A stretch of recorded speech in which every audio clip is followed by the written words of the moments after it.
What's up, guys? Welcome back. Tony here. We are back. Oh, wait, look, new background. Basement has been done, remodeled, took 4 or 5 days. What you see behind me is where a 125-gallon saltwater tank used to set. It was part of the tiki bar theme. Well, that is completely gone.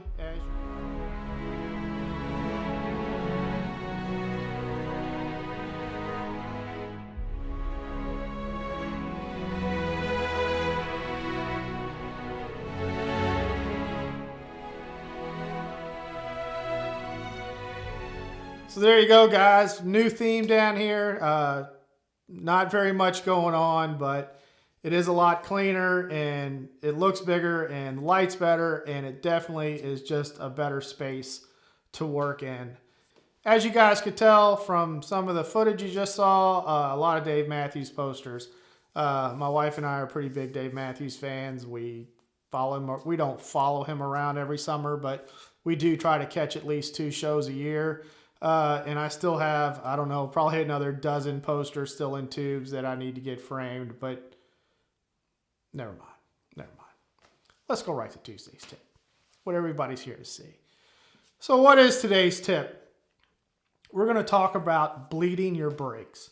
And bleeding your brakes is a true pain in the ass when you try to do it by yourself. It is very difficult for you guys that have done it. You know, you got to open up your caliper, you got to compress the brake lever, close the caliper, release the brake lever.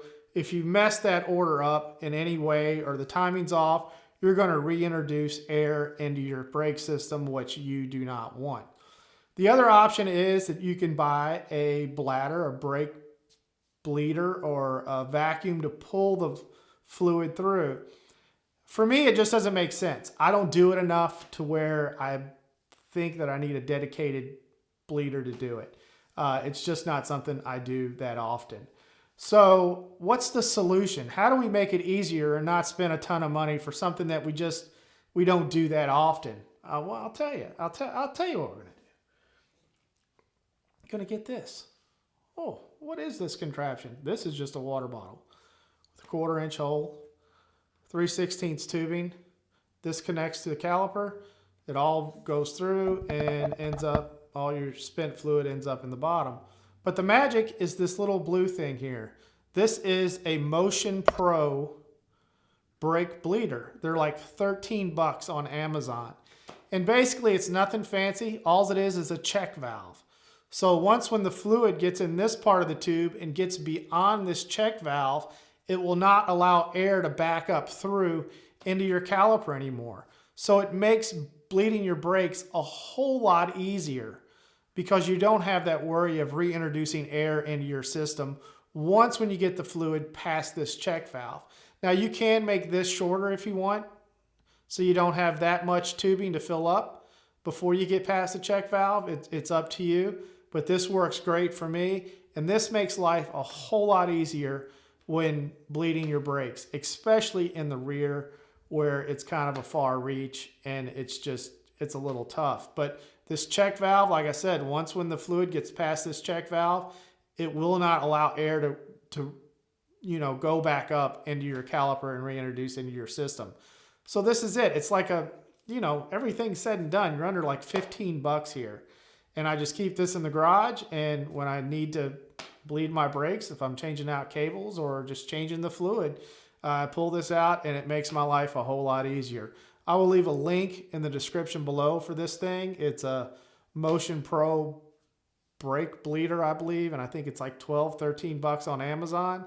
They may not be blue anymore. I don't know. I've had this for a while, but it sure does make life easier when you're bleeding your brakes. For you all that haven't bled your brakes or you're intimidated by them, I am going to do a video on that here soon, and we will go through it together. And it's really not that difficult. It's just time consuming. But like I said, without this little contraption here, it can be a pain in the butt. So this really does make it easier. So for you guys that are wanting to change out your handlebars and you need to replace your brake line, or if you just want to flush out your system and put new fluid in, this little thing does a great job and makes life a whole lot easier. So like I said, I'm going to leave a description for that, or a link in the description below for that. And that is going to do it for today's tip, guys. I hope it was helpful, and I hope you enjoyed the video. If you did, give me a thumbs up. If you haven't subscribed to the channel yet, please do so. There should be a little button right over here that's going to get you all hooked up. And again, guys, thanks for tuning in and watching, and be careful out there and ride safe. And until next time, later.